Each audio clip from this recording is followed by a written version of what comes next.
আসসালামু আলাইকুম। এখানে একটা মিক্স সবজি রান্না করে দেখাবো। সবজিটা খুবই মজার এবং খুবই কম মশলায় রান্না করেছি।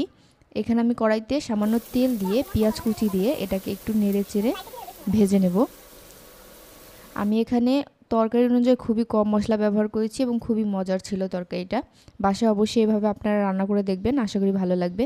আমার পেঁয়াজটা ভাজা হয়ে গেছে। এখানে আমি 1.5 চা চামচ আদা রসুনের পেস্ট দিয়ে দিয়েছি, আর এখানে 1.5 চা চামচ হলুদের গুঁড়া দিয়েছি, পরিমাণ মতো লবণ দিয়েছি, এরপরে 1.5 চা চামচ মরিচের গুঁড়া দিয়েছি।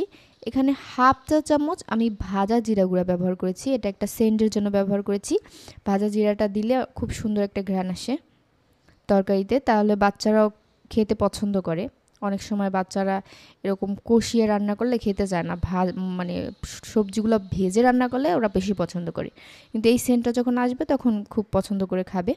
আমি নেড়েচেড়ে মশলাটা কষিয়ে এখানে আমি পটল, সজনে ডাঁটা এবং আলু কেটে রেখেছিলাম সেটা দিয়ে দিচ্ছি। এটাকে আমি মশলাটার সাথে একটু ভালোভাবে মিশিয়ে নেব।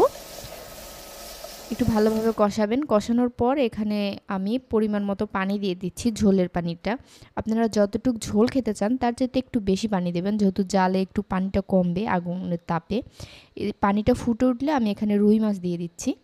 রুই মাছ দিয়ে এটাকে আমি ঢাকা দিয়ে ঢেকে আরও কিছুক্ষণ রান্না করছি। এবার নামানোর 2-3 মিনিট আগে আমি এখানে কুমড়োর বড়ি দিয়ে দিলাম। কুমড়োর বড়িটা দিলে তরকারির টেস্টটা অনেক সুন্দর আসে। এটা দিয়ে ঢেকে আমি 2-3 মিনিট রান্না করে নামিয়ে নেব। এটা আমি নামিয়ে নিয়েছি। আমার ভিডিওটি ভালো লাগলে অবশ্যই লাইক, কমেন্ট, শেয়ার করবেন। সবাইকে ধন্যবাদ। আল্লাহ হাফেজ।